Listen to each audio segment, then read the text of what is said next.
これが足軽です。江戸時代に描かれた絵ですが、身につけているものは書かれている記録と一致します。陣笠、胴、腰から下を守る草摺り、すね当て、わらじ、腰に刀を刺し、背中には予備のわらじを刺しています。このうち彼自身のものはほとんどありません。映画やドラマで足軽といえば刀を持って走る増兵の群れですよね。ですが残された文書に書かれている彼らはそうではありません。持たされたのは刀ではなく3メートル60の槍、それも借り物でした。自分の槍を持つことは軍法で禁じられています。糞尿をどこに捨てるかまで掟で決められていました。彼らはどこから集められ、何を持たされ、どこで寝て、何を食べ、どう戦ったのか。今回は残された文書と掘り出された地面だけで追っていきます。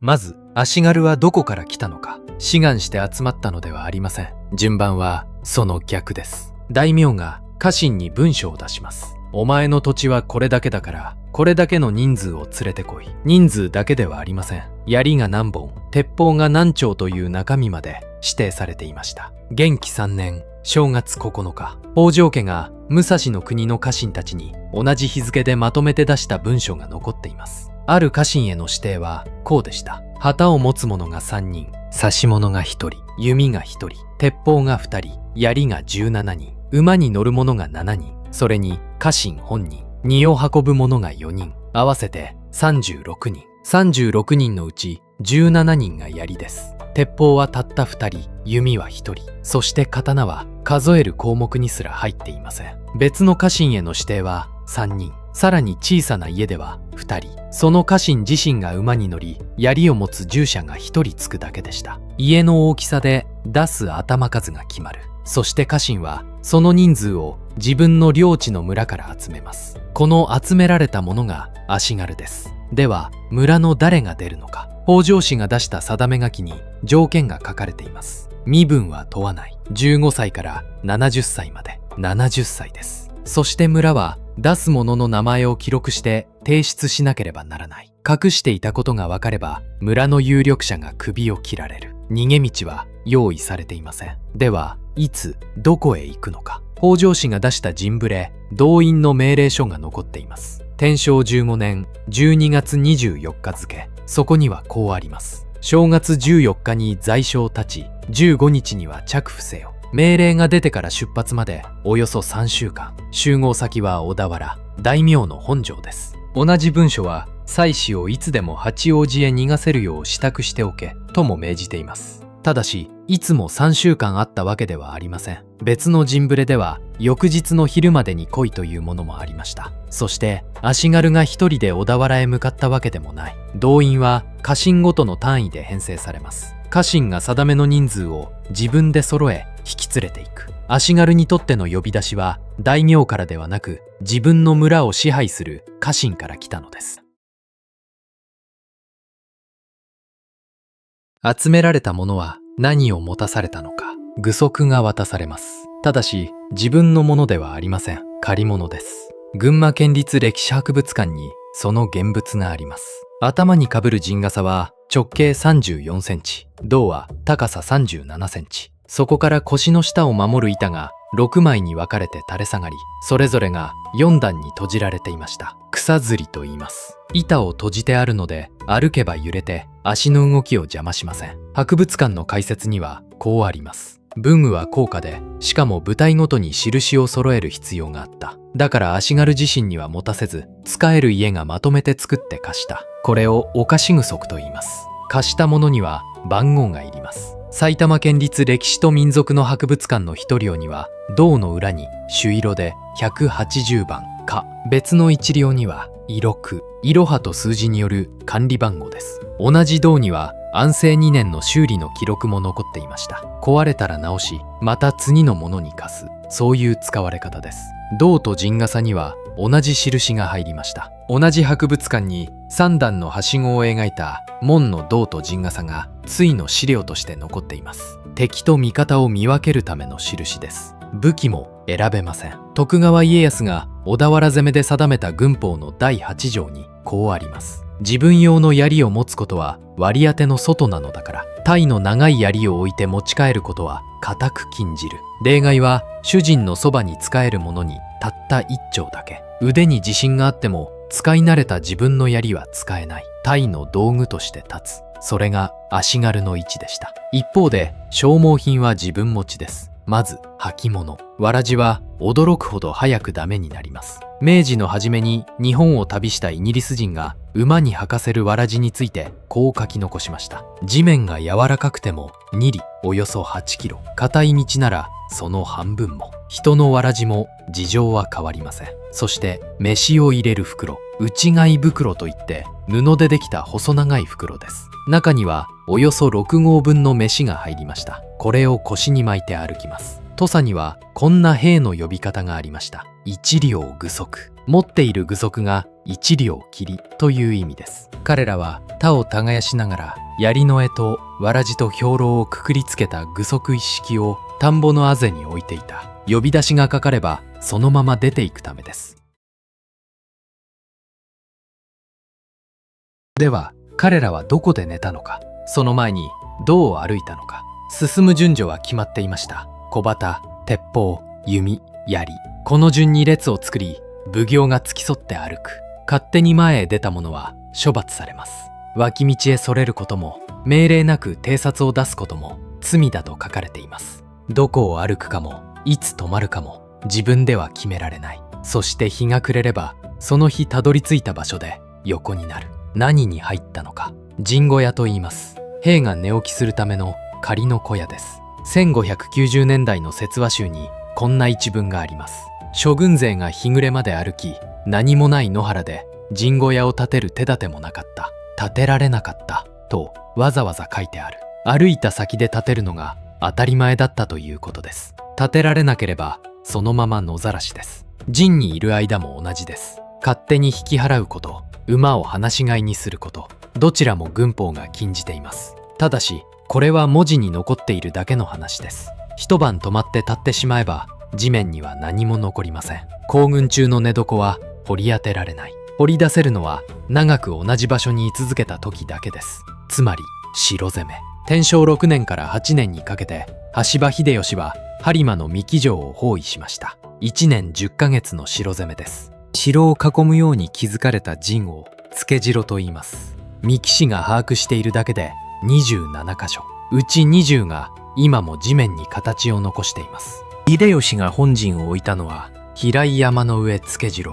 面積はおよそ3万8000平方メートル。付城の中で群を抜いて大きい。報告書はこれらを9つの型に分けました。兵のいる区画を尾根の上に取るか谷に段々に削り出すか、地形によって置き方が違います。そのうちの一つ、新田に置く付城跡 A は全面を発掘されました。指揮官のいる主角には建物の跡が4棟規則正しく並んでいました。ところがその外側、兵がいたとみられる区画からは建物の跡が出てきません。報告書は区画によって役割が分かれていたとしています。出土した遺物もほとんどありません。暮らしの道具は一式持ち運ばれていたのだろう。報告書はそう考えています。建物を建てて残したのは指揮官の側だけでした。400年以上が過ぎて地面に残ったのはその差です。では何を食べていたのか。ここから先の漁や作法は多くが江戸時代の軍学書に書かれたものです。上杉家の軍法によれば陣中の食事は1日に3度、合戦や行軍の日にはこれに夜中の食事が加わります。暑い時寒い時で量は加減されました。食べ方にも決まりがありました。見晴らしの良い場所を選ぶ。そして3分の2は立ったまま食べる。全員が腰を下ろすことはありません。なぜ立つのかは書かれていません。ただ陣を構える時だけの心得ではないとあります。水を汲みに行くのは雑人、身分の低いものだったようです。川では上流と下流を使い分ける。量も決まっています。別の書物によれば塩は10人あたり1合、味噌は10人あたり2合、1合はおよそ 180ml、 1人あたりにすると塩は大さじ1杯、味噌は2杯半ほどです。米はどれだけ食べたのか、ここが一番厄介です。先ほどの上杉家の軍法は一度に2号5尺、1日で7号半と書きます。別の書物は1日に6号。ところが同じ書物を引いていても1号と書く本がある。6号ならおよそ 900g。今の日本人が1日に食べる量の6倍半です。1号なら今とほとんど変わりません。多い説と少ない説で7倍以上決着していません。配り方ははっきりしています。3日か4日分ずつ渡し、5日目以降の分は渡さない。理由も添えられていました。一度にたくさん渡すと大酒飲みが酒に作って飲んでしまうからです。食べれば出ます。ここから先は軍学書ではなく、その時に書かれた文書です。天正9年6月、相模の山の城を守る兵たちに掟が下りました。人や馬の糞尿は毎日城の外へ運び出せ。そして城から矢の届く先より内には捨てるな。翌年、別の城でも同じ命令が出ています。処理しきれないなら当番を延長してもよいと。人が詰めれば必ず起きることです。だからわざわざ文書にした。便所そのものも地面から出ています。秀吉が朝鮮出兵の拠点とした名古屋城では、大名たちの陣の跡から便所の遺構が見つかっています。もう一つ禁じられていたことがあります。陣の中での商売、押し買い、ろうぜき。押し買いとは無理やり買い叩くことです。わざわざ禁じるということは、陣に商人が出入りしていたということです。数千人が集まる場所には物を売りに来る者がいた。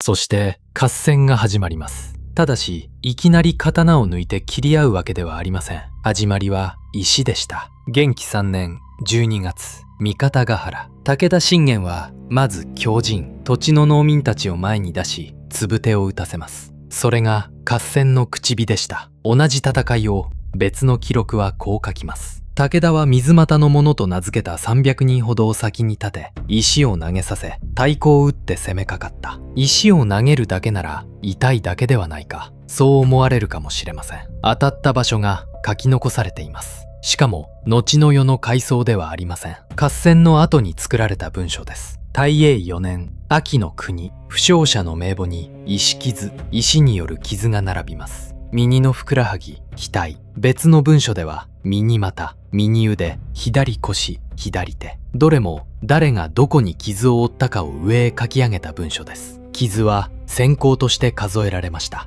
だからどこを撃たれたかまで書いて出した。時代は下ります。江戸に入って30年余り後の島原の乱。剣豪の宮本武蔵も原城で石に当たっています。すねが立たなくなったと本人が書き残しました。石は当たるのです。石の後は槍です。36人のうち17人が持つあの長い槍がぶつかります。では鉄砲は続けて撃てません。銃口から火薬を入れ、弾を入れ、細い棒で突き固める。火皿に粉を持って蓋をし、火縄を挟み蓋を開けて引く。一発ごとにこれを繰り返します。少しでも早くするために火薬と弾を一発分ずつ筒に分けた早号という道具まで作られました。それでも始まってしまえば間に合いません。宮本武蔵は五輪の書にこう書いています。鉄砲は城の中でこそ強いのでは合戦が始まる前までだと。そして崩れます。小旗を捨てる、槍を切り折る、杖をついて逃げる。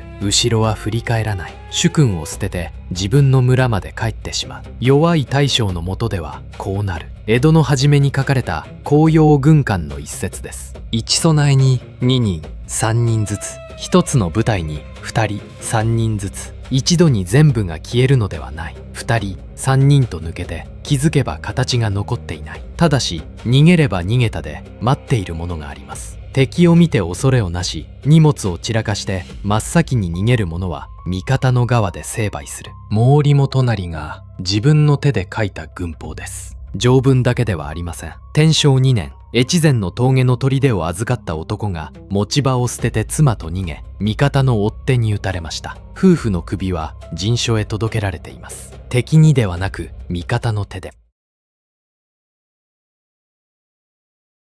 では生き延びた足軽はどうなったのか。永正8年、京都の船岡山。この合戦の後、石見の国の武士が家の者たちの働きを書き上げて提出しました。そこにこうあります。首一つ中元、孫左衛門、これを討ち取る。首を一つ、中元の孫左衛門が討ち取った。中元とは、名字を持たない足軽に準じる下級の従者です。その男の名が家臣たちの名と並んでいる。右手の切り傷まで合わせて申告されました。500年前の名字を持たない男の名前が残っているのです。ただし書いたのは本人ではありません。主人がまとめて書き上げた。この頃には手柄を書いて上へ出す仕組みがありました。討ち死にしたか、傷を負ったか、首を取ったか、先陣を切ったか、数えられるのはこの4つです。傷を負ったと申告するには証人がいります。隣で戦っていた味方に証明してもらう。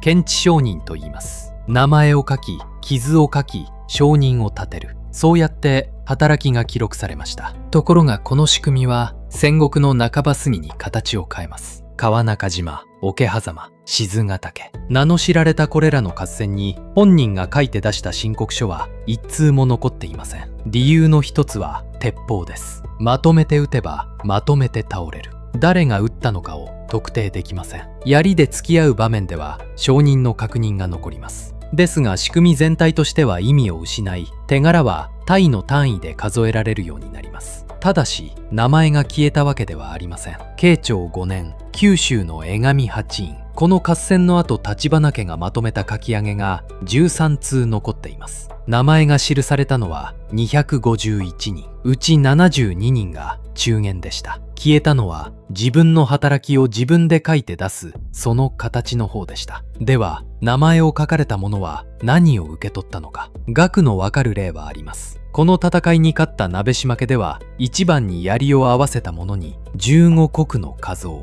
ただし名字を持つ武士の話です。橘家が同じ合戦の後に出した勘定は30通、首を取ったことも傷を負ったことも書かれています。ですが加増の額は一通にもありません。鍋島家が援軍への礼に出した書状は米500石を渡した上でこう添えます。ミニの褒美追ってくださるべく候。褒美は追ってくだされるであろう。名前は書かれる。首の数も傷の場所も書かれる。ただしいくら渡されたかは書かれていない。孫左衛門が何を受け取ったのかも分かっていません。認められない働きもありました。宮本武蔵が石に当たったあの島原の乱、持ち場を離れて敵を討ち取ってもその働きは先行と認められません。敵を倒したかどうかではなく命令通りに動いたかどうか、手柄の基準はそこへ移ったのです。彼らを送り出した村にも記録があります。秀吉が小田原を攻めた時、軍が村を荒らすこと、火を放つこと、百姓に無理を言うことを禁じる札が出されません。禁税と言います。この札は村が買うものでした。村の側から願い出て銭を払う。箱根の底倉村では有力な百姓が家康を通して秀吉の札を手に入れました。その銭の行き先も